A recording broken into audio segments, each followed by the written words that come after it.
தமிழ் சினிமாவுல சில நடிகைகள் இருக்காங்க. அவர்கள் 100 படங்கள் நடிக்கல, ஆனா நடித்த சில படங்களாலேயே ரசிகர்களின் மனசில் என்றும் உயிரோட இருக்காங்க. அப்படி மறக்க முடியாத ஒரு பெயர் நடிகை ஜோதி. 1981இல் தமிழ் சினிமாவுக்கு 2 புதிய ஹீரோயின்கள் வந்தாங்க. அந்த காலத்துல ராதா மாதிரி பெரிய நடிகைகள் மார்க்கெட்டை ஆளிக்கொண்டிருந்த நேரம். அப்போது இயக்குனர் ஆர் சுந்தர்ராஜன் ஒரு வேற மாதிரி யோசனை செய்தார். பக்கத்து வீட்டு பெண்ணைப் போல இருக்கும் முகம்தான் மக்களோட மனசை வெல்லும் என்று தேடி கண்டுபிடித்தவர் ஜோதி. அவரது முதல் படம் ரயில் பயணங்களில்.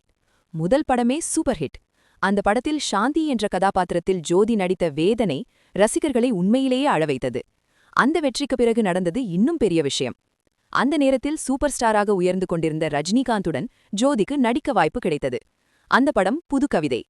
ரஜினி ஜோதி காதல் கதையாக வந்த அந்த படம் ரசிகர்களின் மனதை ஆழமாக தொட்டது. ரயிலை பின்தொடர்ந்து வரும் அந்த ஃபேமஸ் சீன் இன்னும் பலரின் நினைவில் இருக்கிறது. 2 படங்களிலேயே ரசிகர்களின் மனதை வென்ற ஜோதி அடுத்த பெரிய ஸ்டார் ஆகுவார் என்று எல்லோரும் நினைத்தார்கள்.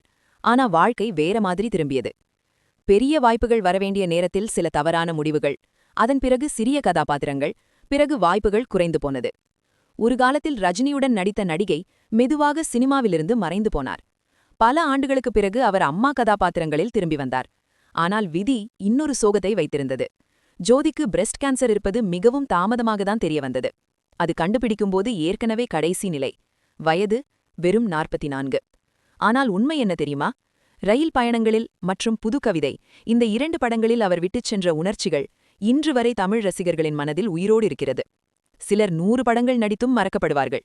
சிலர் 2 படங்களாலேயே என்றும் நினைவாக இருப்பார்கள். நடிகை ஜோதி அந்த